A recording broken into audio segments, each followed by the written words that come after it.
এই পর্যন্ত আপনার চোখে কোনো এসপি দাড়িওয়ালা কোনো এসপি পাইনি। PM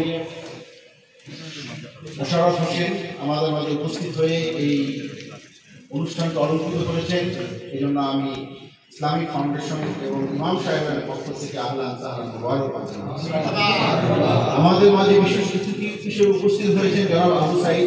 তিনি পরিচয় দিয়েছেন তিনি ইসলামিক ফাউন্ডেশন গণশিক্ষা কার্যক্রমের সাথে জড়িত ছিলেন, সেখানকার অ্যাসিস্ট্যান্ট ডাইরেক্টর ছিলেন এবং সেখান থেকে 2001 সালে তিনি পাসপোর্টে জয়েন করেন এবং 17 সালে উনি পরিচালক হিসেবে পদোন্নতি পান এবং খুব তাড়াতাড়ি হয়তো উনি এডিজি হয়ে যাবেন, অ্যাডিশনাল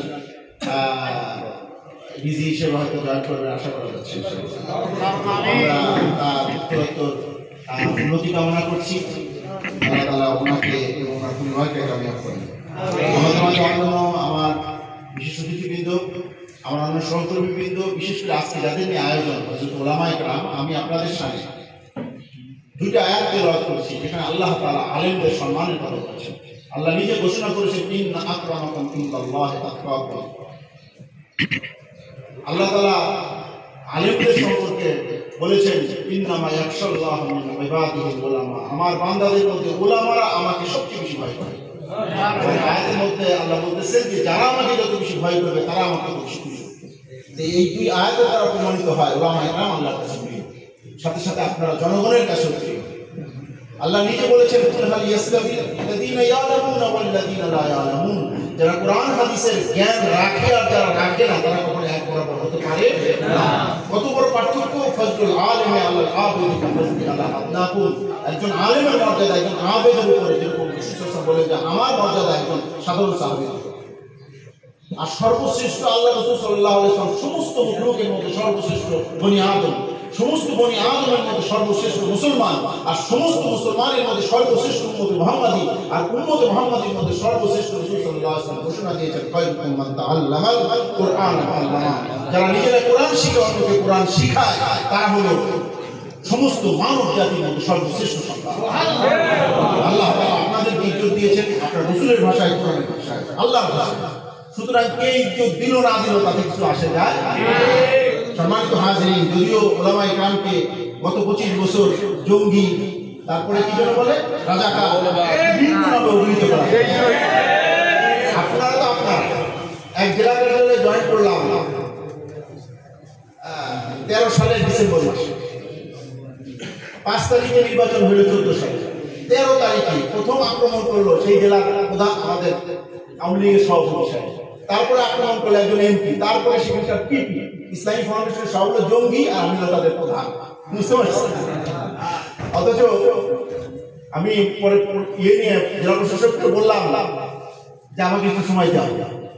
বললাম যে ব্যক্তিগত পরিচয় দেওয়ার উদ্দেশ্য ছিল না, মানে ইচ্ছা ছিল না, কিন্তু বাধ্য হচ্ছে। 1971 সালে আমাদের বাড়ি 3 বার পুড়িয়েছে পাক সেনা, কারণ আমার আব্বা 71 সালে গোপালগঞ্জ, নড়াইল, বাগেরহাট 3 মহকুমার মুক্তিযোদ্ধা প্রধান সমন্বয়কারী ছিলেন। উনি নড়াইলের এমপিও ছিলেন। আমার মামা বাড়ি 7 বার পুড়িয়েছে। 71 সালে উনি তখন আওয়ামী লীগের সেক্রেটারি ইনচার্জ ছিলেন, পরবর্তীতে তিনি বিএনপির মহাসচিব ছিলেন। উনি ওনার বাড়ি এই কারণে 7 বার পুড়িয়েছে। বুঝতে পারছেন?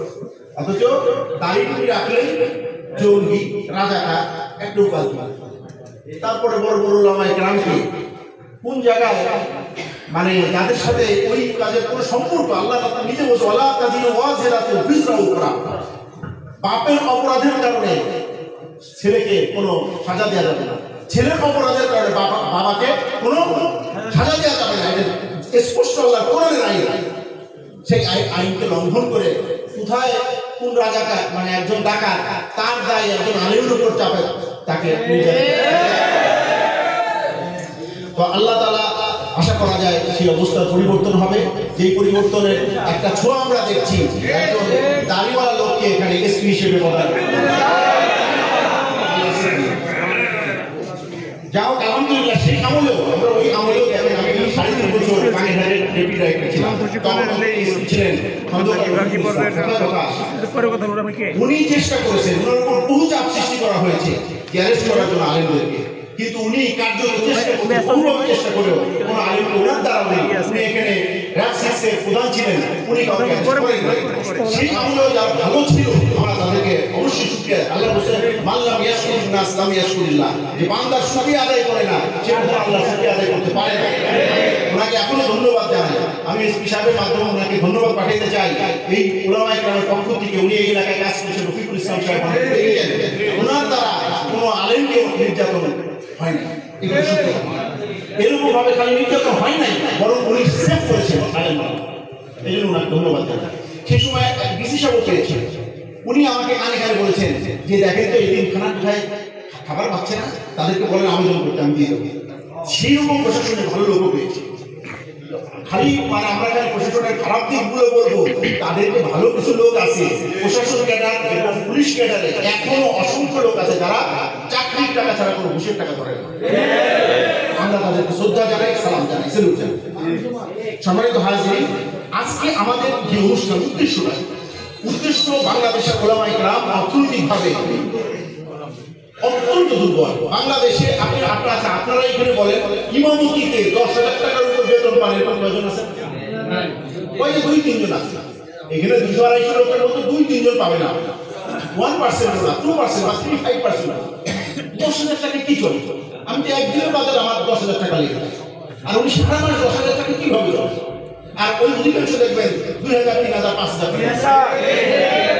এই বেতন দিয়ে এই জামানা আমাদের এই ইমাম প্রশিক্ষণ, এই আমাদের যে আজকের অনুষ্ঠানের মূল মেসেজটা হলো উলামায়ে কেরামকে স্বাবলম্বী হতে হবে। আজকে আমাদের আশপাশের দেশে, আমি ইন্দোনেশিয়ায় গিয়েছি, আমাদের